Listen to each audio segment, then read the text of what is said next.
right? So yeah, this is the Here's second part 2 of our video called The Scandal of Yeshua's Illegitimacy. So we stopped saying that the logic applied to Yeshua as son of Miriam would function as a title of honor if we follow the pattern discussed by Radak. And there is an interesting passage in the text called Toldot Yeshu. It's a medieval text criticizing Yeshua and Christianity.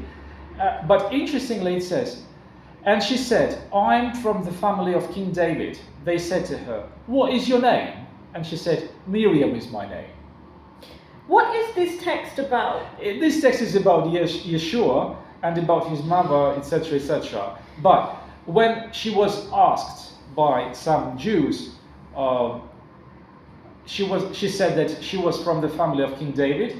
I mean, Miriam, the mother of Jesus, or Yeshua. And she added that her name was Miriam. So it's clear that at least some Jewish texts say that there was such a tradition showing that Yeshua was born by Miriam, who was in turn of Davidic ancestry. So yeah, sorry, I'm just asking about the actual function of the text that this comes from, Toldot Yeshu. It's not reliable, but this is just one example of this tradition of Miriam being in the line of David, penetrating Judaism. Although they oppose this idea, or not necessarily oppose it, but they ridicule it because they do not see Yeshua as the real Messiah. But this is a whole different story, because I, for one, again, look at it differently.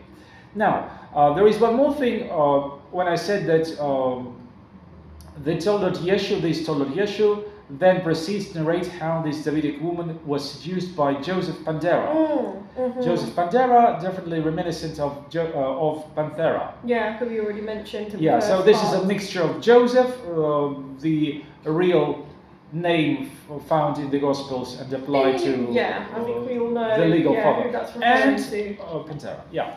So further evidence of Yeshua's Davidic lineage, although it's indirect, is found in the Talmud. We have an interesting passage. But Yeshua was different because he was close to the kingdom. So, Karov l-Malchut. So, close to the kingdom now means in Hebrew, literally means and interpreted as close to the authorities, to the ruling authorities, and is usually applied in the context of Roman authorities or Herodian authorities, but not the Davidic line. But these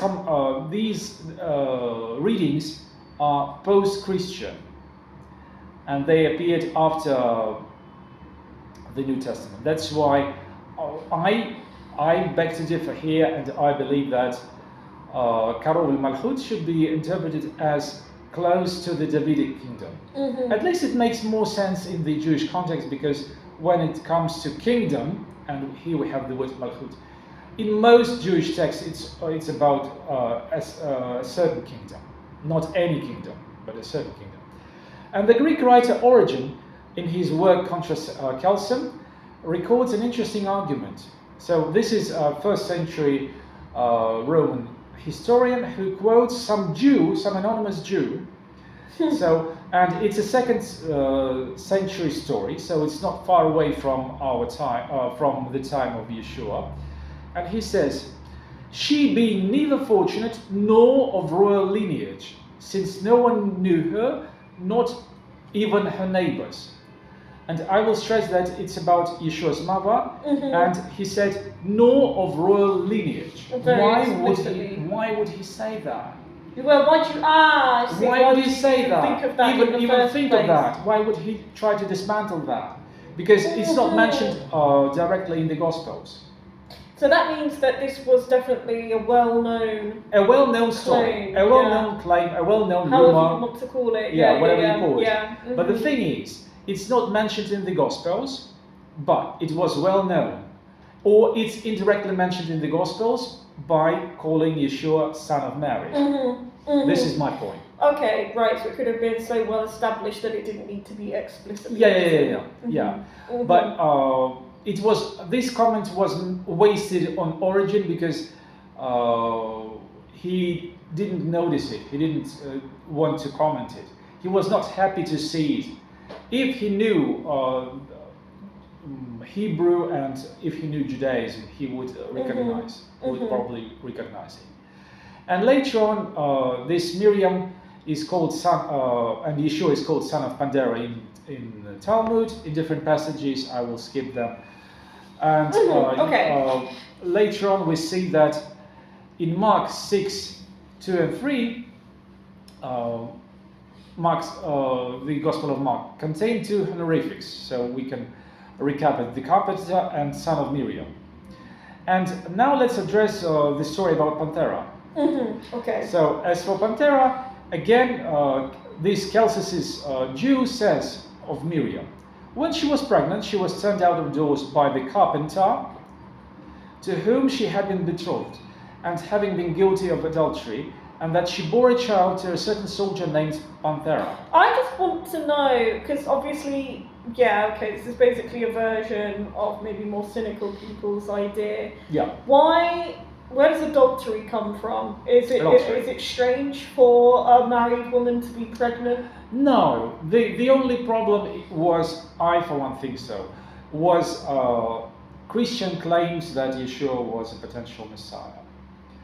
To make him a failed Messiah, or at least to ridicule him, not to make him a failed Messiah, but just to show that he was not so good to be a Messiah claimant. They wanted to show that even his father was some Roman soldier. Instead of being God or someone else. Even in this line of thought, how would anyone know that it was adultery? Maybe there were some rumors. Maybe at least there were some passages in the Gospels that show that there was a reaction against it. For example, in the Gospel of John, we have in chapter 8, we have Jews saying to Jesus, "At least we were not born out of adultery." Yeah, okay. As if accusing him of being born out of adultery. So it seems like there's no actual evidence to suggest that this is something. There is no clear-cut evidence, but there were some rumors, and I'm dealing with these rumors, trying to understand where this Panthera in particular comes from. And we see that if we open the Gospel of Matthew, chapter 8, verses 5 to 15, we have an interesting story about a Roman centurion, a Gentile, an officer, who approaches Yeshua for help. And Yeshua marvels at his face and says, in the hearing of the Jewish crowd, he says, interestingly, "Truly I say to you, not even in Israel have I found such faith. I tell you, many will come from east and west and sit at the table with Abraham, Isaac, and Jacob in the kingdom of heaven, while the sons of the kingdom will be thrown into the outer darkness," etc., etc. So he keeps criticizing Jews. I mean, this character in the Gospels. Right, okay. And we see that apparently Jews were offended, and that's why they... at Yeshua specifically. Yes, yeah. And we see that this, in particular, in verse 9, the centurion speaks of the soldiers under his command, stratiotas. So they were special types of soldiers. And the same term is used by Celsus as the job of Yeshua's father, a special soldier, stratiotas. Okay. So the term itself was taken from there. In verse 14 of the same Gospel of Matthew, Yeshua enters Peter's house and sees his Pantheran. Pantheran, his mother-in-law. In Greek, Pantheran means mother-in-law. It has no pun in Hebrew or Aramaic, just in Greek. So it's a Greek pun. And that's why Pantheran was turned into Panthera.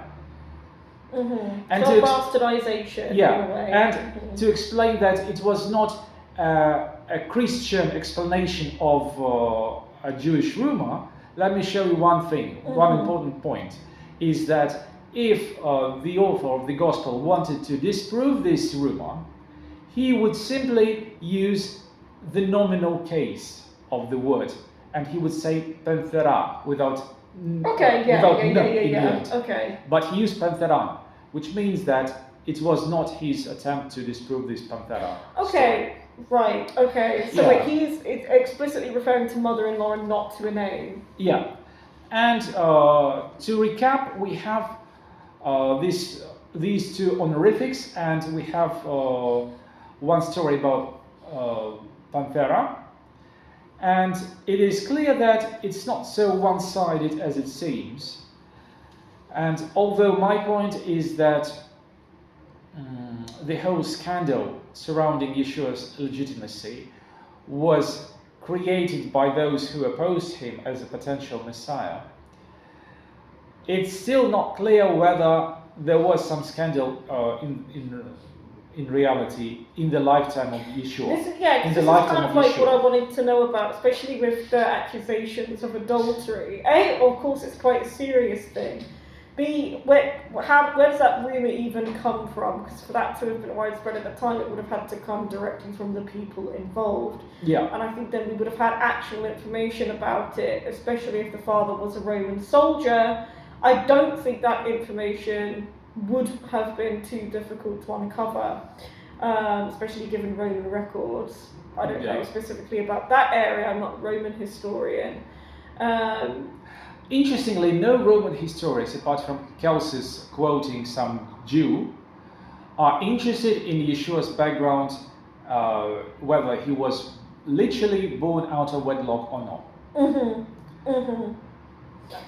So, and so that's why it's difficult to see. And maybe it was invented by someone, because obviously even Gospels were edited by Jews sometimes.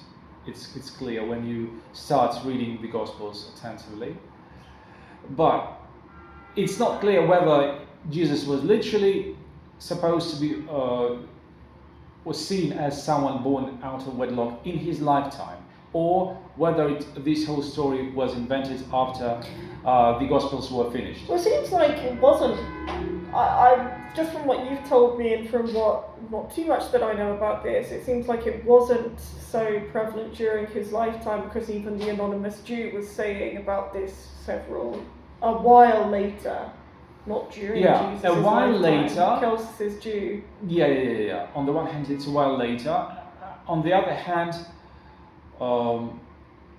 it's interesting that Paul, for example, is not afraid of mentioning Yeshua's mother. So it's not taboo. And he says it's not taboo, and it's not even yet theology, because he says that Yeshua was born by a woman. Which means what exactly? Which means he was just a human being. While some other people claim that it was a hint at Genesis chapter 3, when Messiah was expected to be born from the seed of a woman. See. The seed of a woman means somehow connected with a woman. So the second Adam.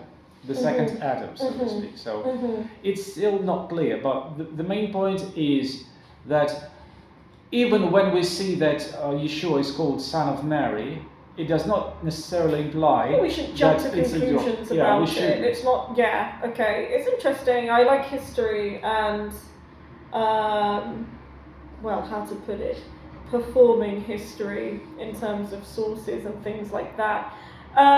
Although history, we're coming closer to the end, I'd like to round it up with the phrase that unfortunately not everything can be discussed by history, so we should put aside all these